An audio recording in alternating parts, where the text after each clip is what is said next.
Sí, algo que me pasa mucho, creo muchos anillos que tienen puntas o son chuzudos. Algunas personas ven eso y dicen, pues se aterran o lo relacionan como con cosas demónicas o con objetos para herir a personas.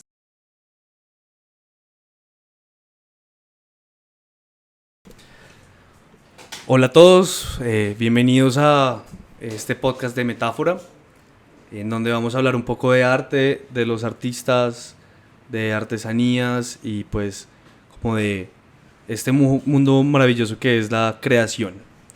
Queremos hoy darle la bienvenida a Miguel. Él es artista plástico, él es el fundador de No Habla, y si no lo conocen, vayan y lo conocen, que es un, pues, un proyecto muy bacano. Entonces, Miguel, cuéntanos un poquito de ti, qué haces, quién eres, y cuéntanos también de No Habla, cómo nació. Sí, no, pues primero muchas gracias por invitarme y pues tener la oportunidad de ser el primero. Pues No Habla ha sido como un proyecto mío que todavía es como muy gaseoso, como que siento que nunca lo he podido consolidar del todo porque ha sido como de a pocos. Yo siempre tuve como un interés por los objetos brillantes. Por ejemplo, tomaba piezas que estaban oxidadas en mi casa, mi papá es mecánico, y me ponía a brillarlas con una lija y me encantaba cómo se veía el brillo de piezas, así se volvieran a oxidar con el sudor de uno a los 5 minutos, pero me encantaba ver y como obsesionarme con ese proceso. Ya mi acercamiento hacia la joyería sí fue pues desde varios ángulos. A mí siempre me gustó como el diseño de personajes de los videojuegos y me encantaba cómo creaban como el vestuario, las joyas que les ponían, sobre todo mucho porque jugaba juegos de rol y siempre hay como un equipamiento de anillos, de collares, de espadas y un montón de cosas que tienen que ver con el metal. De eso en realidad me di cuenta mucho después, cuando ya llevaba tiempo haciendo joyería. Porque primero fue que empecé a usar anillos que eran de mi mamá. Mi mamá murió y quedaron como cosas ahí sueltas en la casa. Y yo me empecé a poner sus anillos de plata que quedaron por ahí. También tomaba como la ropa que era de ella y como que hacía mano, la volvía a coser para que me quedara. Y eso fue cuando estaba todavía en el colegio. Ya luego cuando inicié la universidad, en un momento me dio por hacer un anillo en resina. Entonces lo que hice fue un bloque de resina vaciado y lo empecé a tallar con un mototool que tenía ahí, que no es de joyería ni nada, pues un proceso súper extenuante, pero ahí como que inició todo. Entonces hacía estos vaciados, como experimentaba con las formas de la resina, como con capas, como con encapsular objetos y luego lo tallaba para formar anillos y hacía como varias cosas así grandes o objetos más pequeños y era esa misma obsesión por tallar un objeto y quedarme concentrado ahí, así me llenara de polvo, tenía como una lijadora de madera que la empotraba en un banco, era así como una banda y me ponía a tallar como el objeto y también hacía como unas placas pues que ya no era como joyería sino que era parte más del trabajo que yo mostraba en la universidad. Claro, era como parte de esa exploración y del Ujú. cómo llegaste Ajá. a terminar en la joyería. ¿Y en qué momento decidiste empezar como la marca como tal? Es que ha sido muy de a pocos. Ya luego en la universidad tuve una compañera que sí estudiaba joyería, pues aparte con un joyero que se llama Lucas. Ella se llama Andrea Domínguez y un día vi unas fotos que ella me mostró del proceso y yo dije, uno puede hacer eso, porque uno nunca se pregunta cómo se hace un vaciado de joyería. Entonces yo vi cómo se veía todo así rojo, recién fundido y ella pues tiene un trabajo muy interesante que es como un vaciado al natural, que hace vaciados de piezas de origami. Entonces lo usa como para el proceso de la cera perdida, en vez de cera usa el papel y hacía el vaciado así completo. Y luego justamente así por casualidad me encontré una compañera y me contó que iba a haber como una clase pues de prueba de joyería y era así como de voz a voz, no era algo así oficial. Entonces me escribí y ahí empecé como con el trabajo del metal.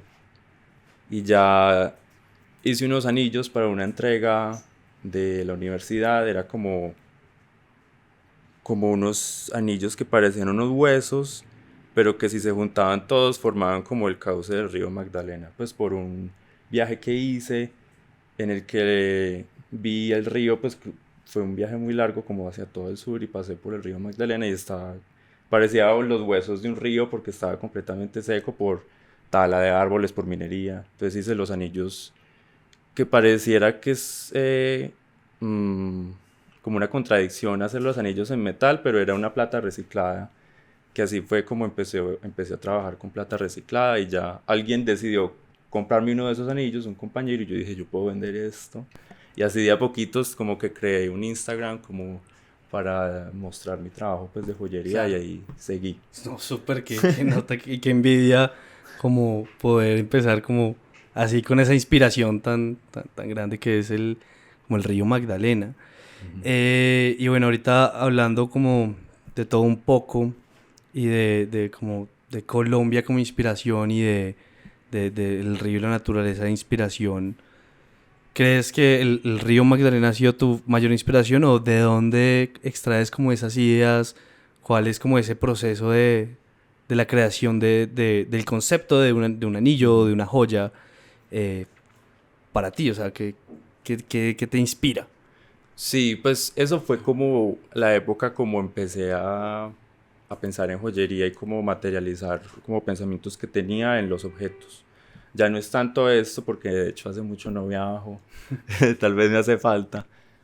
Ya es más algo muy personal y me gusta abordar la joyería como un proceso contradictorio a lo que normalmente se ve. Por ejemplo, muchas veces hago anillos que no son hechos para unir personas, sino para separarlas. Por ejemplo, cuando alguien tiene un duelo con alguien y se hace un anillo para sí mismo, como un compromiso con sí mismo.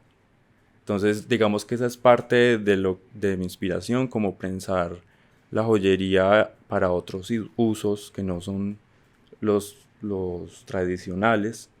Y ya por otro lado, sí es más como una exploración de formas. O, por ejemplo, tomar estos elementos que te hablé ahora de los videojuegos y como inspirarme en esos personajes que tanto porque yo pues dediqué mi infancia y mi adolescencia a los videojuegos. Entonces, como tomar como todos esos elementos y llevarlos a formas en la joyería. Wow, súper, súper, qué nota. Y bueno, ahorita hablabas como que tu joyería no es convencional, no es como típica para unir personas, que tienes inclusive anillos para separar personas. Y aquí viene otra pregunta, como ves como la joyería en especial como un reflejo de la cultura que hay o crees que tu joyería es más como parte de la contracultura y de algo que va en contra como de lo establecido, por así decirlo? Ujú. Tal vez sí, porque uno a veces crea sin pensar demasiado en lo que está creando. Pero, por ejemplo, me doy cuenta, pues según las personas que me compran a mí la joyería, son personas que están buscando algo por fuera de lo tradicional. Por ejemplo, hace unos días llegó una persona que estaba averiguando para crear sus anillos, como con unas piedras muy en bruto y como unas formas así muy accidentadas en la plata. Y me dijo que al principio lo había averiguado con un joyero más tradicional, pero que al final no pudo porque esa misma forma de ver la joyería como algo, como un deber ser, no permitía que esa persona entendiera lo que ellos querían crear. Entonces él les decía, no, un anillo de hombre tiene que ser una banda simple, sin piedras, sin nada para un matrimonio, pero ellos pues no querían eso. Entonces digamos que de alguna manera sí, es parte de lo que yo quiero crear, algo que no sea como que sea como para personas que no quieren tanto lo tradicional. Claro, Ajá. claro, súper, súper. Y bueno, como tu joyería es como joyería sin género, ¿cierto? Sí. Ese es como el enfoque que le has dado. Ujú. Y bueno, como qué tan difícil ha sido ser como ese joyero que trabaja sin género, que trabaja como contracorriente de lo que hay, de cómo deben ser las joyas y qué es lo que te ha dado la marca. ¿Qué tan difícil ha sido salir como a un mercado, en especial en Colombia, donde todavía hay mucha gente que es como que piensa de otra forma, de una forma más conservadora? ¿Cuál ha sido como el reto para poder llegarle a las personas no están dentro de esa corriente. Sí, un reto es que tal vez al comienzo la cantidad de clientes que uno va a tener no es tan amplia, porque no, sí, es algo que no es tan común y son personas, a ver, sí, ese es como un reto. Al principio, pues las personas en realidad aquí en Colombia buscan mucho el dorado, como ese mismo uso de la naturaleza como una forma muy figurativa, las flores, y al principio me daba mucho cuenta de eso, pero ya con el tiempo me di cuenta que había muchas, en realidad hay muchas otras personas que están interesadas en lo que hago y ya como que no pienso tanto en Claro, eso. no, sí, o sea, si tú lo pensaste, alguien lo quiere. Eso es Ajá. como una regla, ¿no? Y, y pues, o sea, me parece genial, me parece genial como esta forma de pensar en contra de, de lo que hay. Y creo que el arte en sí también es disruptivo y crea otras cosas como eh, que, que no están ya escritas. Y eso Ujú. me encanta. ¿Y crees que de pronto tus joyas o tu joyería en especial es como un acto de rebelión, como un acto de liberación? ¿O qué piensas tú como sobre eso? Pues no lo vería tanto como un acto de rebelión, tal vez otras personas sí lo vean, pero para mí es algo muy normal lo que yo hago. Pues es algo que es muy mío, entonces lo veo muy normal. Claro, Porque al principio comencé haciéndome anillos para mí mismo, lo que yo quería, y es esta misma noción de usar ropa que no tiene un género, como por ejemplo nunca pensé la ropa que fuera hecha para un hombre o para una mujer, sí, sino para un cuerpo. Y de esa misma forma veo como la joyería. súper, súper. Y bueno, cuéntanos un poquito cómo es tu proceso creativo, Ujú. cómo empieza desde la idea de una joya hasta la forma de entregarla y de ya finalizar como una venta y entregar como este producto que tú haces. Ujú. Por ejemplo, hay una serie de anillos que son todas piezas únicas y es más como una exploración de la forma. Por ejemplo, al ponerme a tallar la cera, no tengo tanto una noción de lo que voy a hacer definitiva, sino que empiezo a tallar y a buscar una forma y cómo agarrar esa piedra en esa forma. También depende del día de lo que quiera crear, si quiero crear como una textura nueva, es algo en realidad muy táctil lo que hago. En otros momentos si hago otros anillos que son más, por decirlo así, inspirados como en el minimalismo y también en el brutalismo, que son formas más contundentes, más secantes y más rígidas. Esa es como otra, hay como varias ramas Claro, pues entre lo que hago. claro, súper, Ujú. súper. Y bueno, ahorita estabas hablando como de minimalismo, brutalismo, qué era del arte, qué fase del arte te ha llamado más la atención y de pronto que incluso te puedes basar como en eso para hacer tus creaciones. No, la verdad no sabría qué es. No es, no he basado tanto lo que hago. Tal vez cuando ya lo hago sí pienso, "Oh, esto Pertenece tiene, como a esto, sí, tiene sí. como un estilo, no sé, como Art Deco, aunque no, muy pocas cosas. O algunas cosas sí son más minimalistas, como el minimalismo escultórico. Ok, Pero no es como que yo pienso voy a hacer algo basado en esta corriente del arte. Tal vez en claro. este momento sí estoy trabajando en algo muy de a poquitos sobre el brutalismo. Ok, Entonces estoy como recopilando información para crear súper. como piezas Súper, nuevas. hay que ver Ajá. qué es, me da mucha intriga. Para los que no sabían, Miguel fue mi maestro de joyería durante un par de meses y el trabajo que él hace es totalmente envidiable y me encanta lo que él hace y cómo lo hace y como él muestra como ese amor hacia los mismos materiales, ¿no? O sea, al momento en el que se funde estos colores que dan, tú me hablabas de un rojo cereza, me encanta como ese romanticismo que los materiales dan y que tú inclusive encuentras en ellos. Y como que, como crees que tú encuentras en estos materiales algún tipo de romance, como algún tipo de inclusive inspiración, o cómo ves tú los materiales con los que trabajas y cómo escoges con qué trabajar. Sí, no lo he definido muy bien en un texto, pero siempre he ido pensando en que el metal, en su capacidad de volverse a convertir en otra forma o de dividirse o de juntarse con otros metales, tiene como una multiplicidad.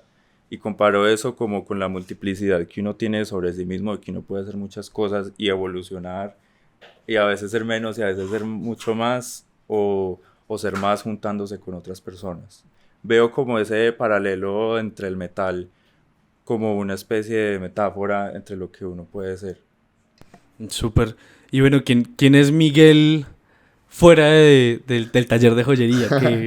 ¿Qué hace? ¿Qué le gusta? ¿Quién es Miguel un viernes en la noche o un lunes por la mañana? Bueno, yo como que otra de mis pasiones es el maquillaje. Y empecé, bueno, en realidad desde muy chiquito me interesaba, yo me metía al baño con un delineador y me empezaba a dibujar y después me tenía que borrar todo pues para poder salir a mi casa porque no quería que nadie supiera.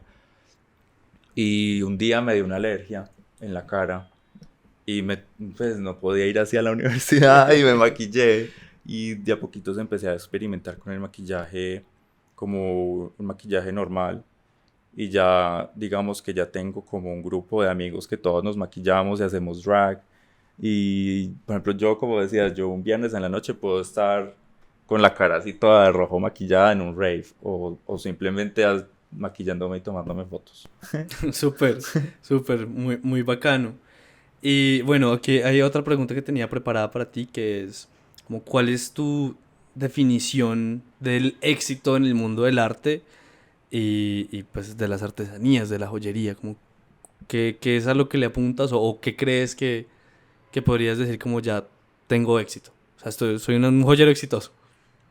Qué pregunta tan difícil. Sí, sí, Yo estaba creo pensada para que corchar. se divide como en varias secciones, como en lo que uno puede lograr el éxito. Uno puede lograr el éxito cuando está haciendo lo que en realidad quiere, pero también logra convertirlo en un trabajo y algo que te sostenga en todo, pues que te sostenga como económicamente. También una parte del podría ser poder conectar con otras personas que también crean o con otras personas que valoran lo que tú haces. Claro, súper. Y bueno, aquí ya entramos con una sección más de preguntas que había pensado antes de esta, como de que nos encontráramos. Ujú. Y bueno, la siguiente, como, ¿cuál es tu opinión sobre el equilibrio entre la creatividad personal y las demandas comerciales? ¿Tú Mm. haces cosas que te gustan y las vendes? ¿O haces cosas que les gustan a las otras personas? ¿O buscas como un equilibrio entre las dos? ¿Y Sí, cómo llegas a ese sí, equilibrio? eso ha sido un proceso porque al principio hacía cosas que en realidad no funcionaban muy bien para las otras personas Claro. y ha sido porque digamos yo no estudié diseño, sí, pues el diseño que yo sé, de lo que yo creo, ha sido ese proceso de intentar acoplarme para crear algo que le pueda gustar a otras personas, pero que aún así también me guste a mí. Siempre es como un balance. Hay veces que uno hace algo que lo hice por gusto y si no le gusta a nadie, bueno, pero Sí, me lo quedo. O sí, lo me lo vuelvo a quedo. fundir. Porque yo en realidad siempre hago una matriz y me quedo. No, no siempre, pero cuando son piezas que les saco molde, siempre me quedo con uno, como Ok. con el original. Por si se me daña el molde también. Pero siempre es ese proceso de crear algo que a mí me guste y ya luego llegará alguien que también le guste. Claro. Como conectar con estas personas que también conecten con tu trabajo. Creo que eso va Ujú. en los dos sentidos. Sí, Que tú hagas lo que te guste y que la gente también compre lo que les gusta porque les gusta, ¿sí? sí, Porque la claro. marca le gusta. Me parece algo muy teso, como en especial en este mundo del arte y de las artesanías, donde todo el mundo quiere algo súper customizado, súper propio, que quiero esto, o está al otro lado que es como el trend, lo que está de moda, Ujú.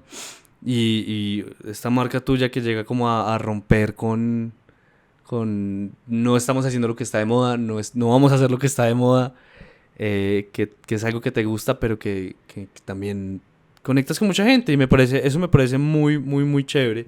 Em, y bueno, la otra es, ¿crees que la tecnología ha impactado de alguna forma positiva, negativa o no ha impactado como en tu trabajo? Sí, yo creo que la tecnología puede impactar la joyería de una forma muy positiva. En realidad es un hacer que todavía... A ver, es que hay muchos tipos de joyerías. Hay joyerías que son producidas masivamente y casi que todos los procesos son hechos por ayuda de máquinas, porque aún así hay un proceso de garantizar la calidad de un objeto. Pero digamos que para mí personalmente veo pues con mucha ilusión poder usar todas estas nuevas herramientas como la impresión 3D, la impresión 3D es estereolitografía. Me parece un proceso muy interesante que lo he intentado un poco, pero aún no tengo como todo el equipo para Claro, poder hacerlo, porque mandarlo a hacer siempre aún es costoso acá. Pero veo, o sea, porque también depende de lo que las personas busquen. Hay personas que solo buscan algo para ponerse. claro, Hay otras personas que buscan lo que tú crees como algo de valor en claro. sí, en las maneras de crear. Claro, y eso me lleva a una siguiente pregunta que es, ¿tú crees que la joyería en realidad es una forma como de expresión, no como artista tú, sino como las personas que se ponen las joyas, como que lo buscan para expresar su esencia de alguna manera, o crees que es más como un accesorio que simplemente está y se ve bien? Ujú. No, yo creo que la mayoría de personas lo buscan como una manera de expresar lo que son. Así sea inconscientemente, uno en la manera en que se viste expresa muchas cosas a, a cualquier persona en la calle. Claro. Y uno se puede vestir un día sin ninguna joya y con una ropa muy simple, u otro día en la noche puede salir muy atacado con muchísimas cosas y también es esa forma en la que uno va variando. Claro, sí, por eso también se ve como el uso de las joyas dentro de culturas sociales, ¿no? Ujú. Los raperos tienen su cadena, pues, cubana o sus diamantes. Los rockeros tienen también como otras formas. Los punqueros, los que son como más independientes, que ahora son asteric. Ajá. Inclusive las señoras tienen su Ujú. forma de usar joyas ¿y qué piensas tú y qué crees que expresa como una persona que usa no habla? O sea, según lo que tú has visto de las personas que te compran o que te piden, ¿qué crees que expresan esas personas y que pueden como transmitir al mundo con las joyas? ¿Cuál es el mensaje que ellos como usan de sus joyas? Pues concretamente no lo sé, tengo que preguntar, pero yo diría que son personas que buscan, no buscan algo de la cotidianidad, no algo que puedan ir a comprar en un centro comercial fácilmente, sino algo distinto. Muchas personas buscan en realidad es algo distinto, porque, pues a ver, la joyería como, esto lo pensé por lo que me estabas diciendo, tiene como varios usos.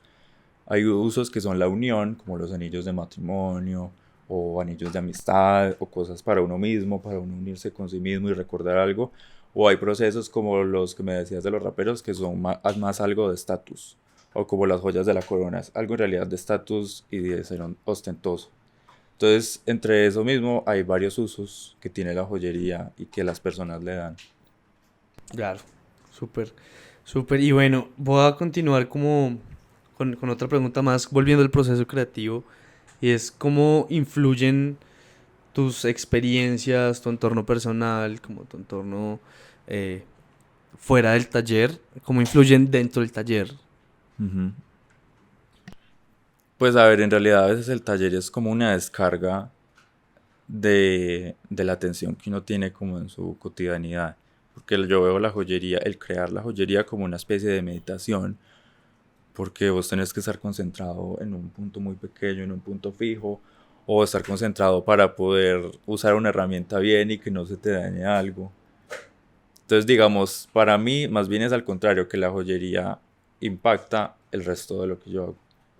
Wow, wow, súper, no me esperaba la respuesta, pero sin palabras. Wow.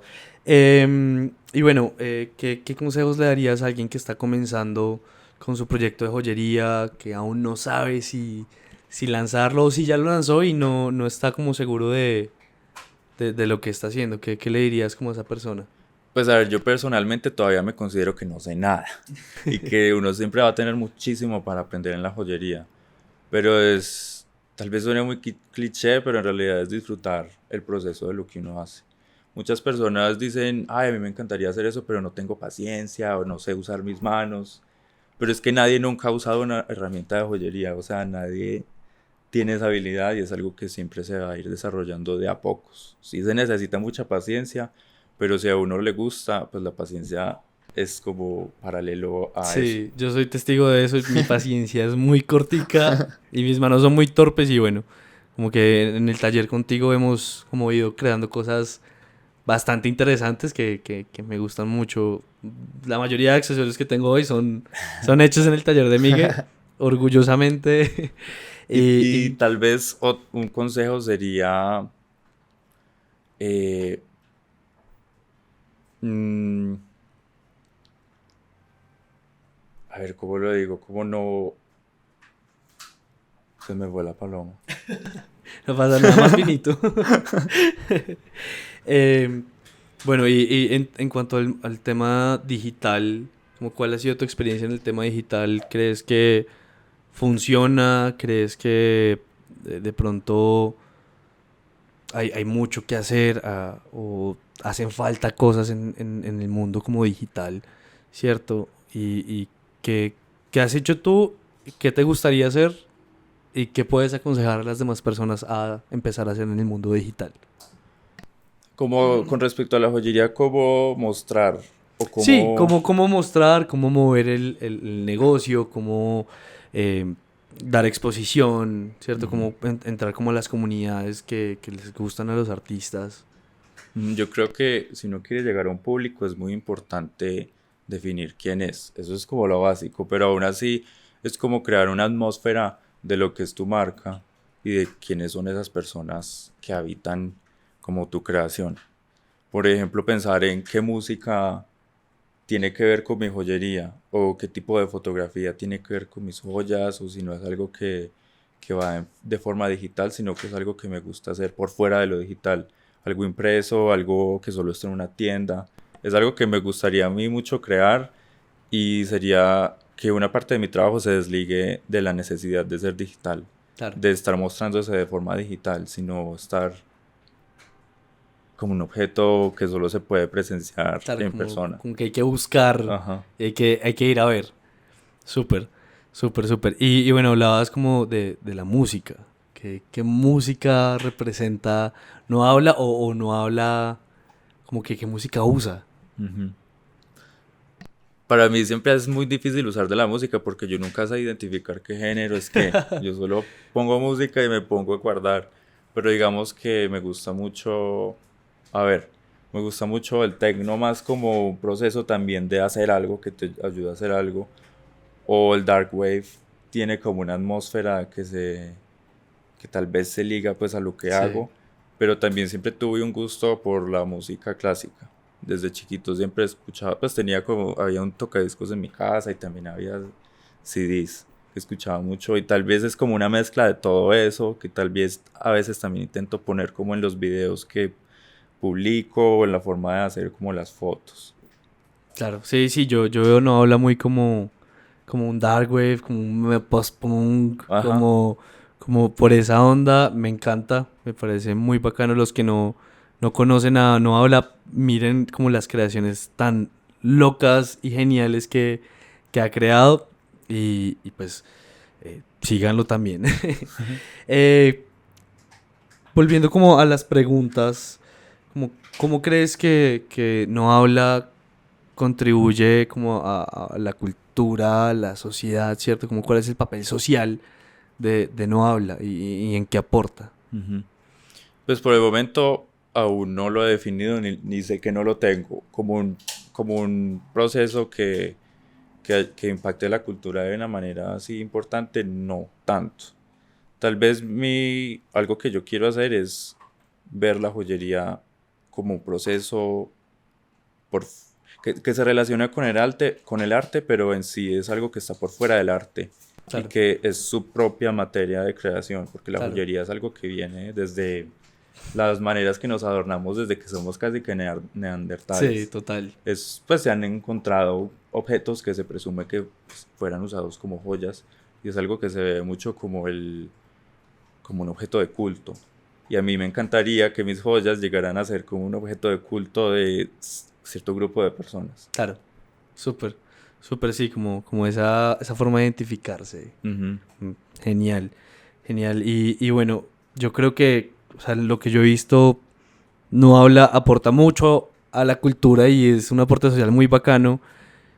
Aunque de pronto uno como creador a veces no ve muchas cosas, pero nada más el hecho de ser parte de la contracultura, de mostrar las cosas que no están en trending y que no son moda, Ujú. sino como el hecho de pararse y decir, esta es mi marca, así es, así soy, y al que le gustó, chimba, y al que no, pues no lo compre, Ujú. ¿cierto? Creo que eso es un aporte muy grande de hacer vernos que la joyería tiene otra cara, Ujú. que no es como solamente florecitas y cadenas normales, sino que tiene una cara más como abstracta y que tiene una cámara más como real, hasta un poco ruda, diría yo. Ujú. Eh, y es eso, o sea, mostrar la diversidad siempre va a dar un aporte muy, muy interesante. Sí, algo que me pasa mucho, creo muchos anillos que tienen puntas o son chuzudos. Algunas personas ven eso y dicen, pues se aterran o lo relacionan como con cosas demónicas o con objetos para herir a personas. Pero en realidad lo que yo hago pues nunca, Nunca va a ir a nunca va a llegar, nadie. nunca está hecho para que no pueda herir gravemente a alguien. Ok. Pero si me piden algo que sea bien Se filudo, hace. lo puedo hacer y me encantaría. Ve, interesante. Hablando de como de lo que te encantaría crear y lo que te encantaría como hacer, ¿cuál es como tu proyecto soñado? ¿Qué dices? Me encantaría que me manden a hacer esto o cuando tenga el tiempo y los recursos, voy a hacer esto. Ujú. Una cosa de esas que he pensado y que hace mucho tengo ideas y lo he dibujado, pero nunca he sacado como el tiempo para hacerlo, es hacer como unas piezas que pueda usar en mi maquillaje, como unas partes de metal que pueda como usar en mi cara, como joyas que se usan de una forma distinta.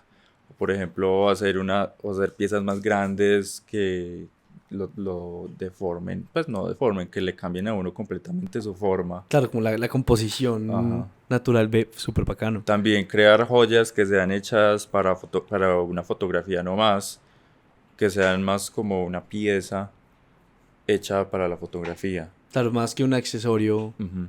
como para una persona, wow, súper. ¿Y, ¿Y en qué material te gustaría hacerlo? O sea, Quiero volver a la resina. a la Quiero volver resina. a hacer objetos con resina, pero quiero tener un espacio solo para eso, porque uf. O sea, porque yo mezclaba como los químicos, es como una resina de poliestireno, creo que era, no me acuerdo, entonces se mezcla un catalizador, cobalto y la resina. Pero es algo que tenés que usar con máscara de gas porque te Claro. intoxica, es muy fuerte. También el polvero de tallar la resina es un pegote horrible. Una vez estaba haciendo una placa y me agaché y en ese entonces tenía el pelo largo y se me metió todo el pelo en la resina y me tocó mocharme. Porque No, no hay forma de no. lavar. En ese entonces no tenía el jabón, pero sí hay un jabón para eso. Quisiera volver a hacer así objetos grandes para el cuerpo con resina y también seguir con el metal para crear esto que te dije antes y usar muchos otros objetos. También me gustaría hacer objetos más textiles. Ok, súper, Ujú. súper, muy, muy bacano. Y bueno, ahorita hablando como de la originalidad y como tu forma de ir en contracorriente, ¿cómo buscas como esa originalidad? ¿Y cómo la encuentras en especial? Porque pues en un mundo súper lleno de influencias, súper Mm. lleno de referencias, de lo que la gente ve y en especial modas que van pasando y finalmente terminan reciclándose. ¿Cómo buscas como esa originalidad entre tanta creación que hay? Con respecto a eso que has mencionado varias veces sobre la moda, a veces hago algo y me doy cuenta luego que llegó como una tendencia que se asimila a lo que yo hago. No sé si lo hago inconscientemente o es casualidad, pero siempre lo mío queda como encriptado, como que no es tan literal con respecto a esa tendencia que hay. Y es esto mismo de que en realidad me gusta mucho crear en realidad sin tener como una premeditación, sino ponerme a hacer Claro, sí, y como ponerme lo a que te tallar salga, lo y que a te usar las nazca. manos, porque al principio, digamos, trabajaba con recursos más pequeños y usaba como las trazas de lo que me quedaba de otras piezas, como lo que cortaba, lo que sobraba y hacía nuevas piezas con eso. Entonces, eso también es otra cosa que quiero hacer y es como rescatar piezas metálicas de otras cosas y llevarlas a la joyería. Súper, súper. Y otra pregunta más es, ¿cómo enfrentas la crítica y la duda también de uno mismo? El síndrome del impostor es muy común en artistas, es muy común en creadores. ¿Cómo enfrentas como este síndrome o estas dudas, estas críticas en el día a día y en especial en las creaciones? Sí, es difícil. Es difícil más que todo para mí personalmente la batalla conmigo mismo sobre lo que hago. Pues tal vez lo que si a otras personas no les gusta, pues Sí, no te no me importa. molesta tanto y tampoco es que alguien se haya molestado por algo que yo hago. Tampoco es Tan disruptivo. sí, tampoco es tan serio. Pero digamos que esa forma de callarme a mí mismo es muy difícil y a veces lo busco es en ponerme a hacer y ya. Ok, ok, súper interesante. Por ejemplo, a mí cuando me da este síndrome del impostor y cuando como que no creo en mí, dejo de hacer las cosas. Sí, uno se paraliza. Sí, sí, sí, pero muy, muy bacano como esa forma de afrontarlo y hacerlo. Ujú. O sea, me parece genial. Y bueno, ahorita hablábamos como del tema de la joyería, como desde los neandertales. Y esta es como una pregunta ya para cerrar con este episodio. Y es como, qué es lo mínimo que tú has necesitado? ¿Qué es lo mínimo que has trabajado? ¿Y crees que de ahí puede salir una muy buena joya? ¿O en realidad se necesitan como todas estas cosas que hay hoy en día para hacer una buena joya? Sí, hubo un momento, o sea, tú te refieres como a lo mínimo en cuanto a materiales, Sí, en cuanto a herramientas, equipos. materiales, espacios, como Ajá. todo eso. De hecho, esta primera clase que vi en la universidad no había herramientas de joyería. Entonces fue como con un soplete de otra cosa, como en unas mesas que no eran de joyería, no, como en unos mototools súper malucos que no eran de otra Sí. cosa. Pero en realidad la joyería se relaciona mucho con el ornamento y se puede hacer de muchas otras cosas. Hubo un momento en el que todavía estoy muy interesado en usar el pelo. Entonces como que recogí pelo de mis mascotas, de mi perro y de mi gata e hice unas piezas así para una exposición que hubo en Santa Fe, Antioquia, de joyeros pues, de todo el mundo en realidad. Wow. Sí, fue una exposición muy chévere que se llamaba Huella. Pero sí, yo creo que uno decide con qué limitarse. Y a veces las mismas limitaciones propician procesos creativos muy valiosos. Como tener poco te ayuda a desarrollar más. Claro, sí, como ser más versátil Ajá. y a entrar como en otros procesos súper, súper bueno. Miguel, muchísimas gracias por estar acá. Eh, soy gran fan de tu marca, de tus joyas. Y bueno, hasta aquí llega como este episodio. Si tienen alguna pregunta, déjenla en los comentarios. Acuérdense de seguirlo como No habla, guión bajo. no la guión baja. Hoy intenté hablar un poquito. Sí, no habla, pero no bastante, no más que yo. Super Miguel, No, muchísimas muchas gracias. gracias a vos. Muchas gracias y bueno, nos vemos en otro episodio de este podcast de Metáfora.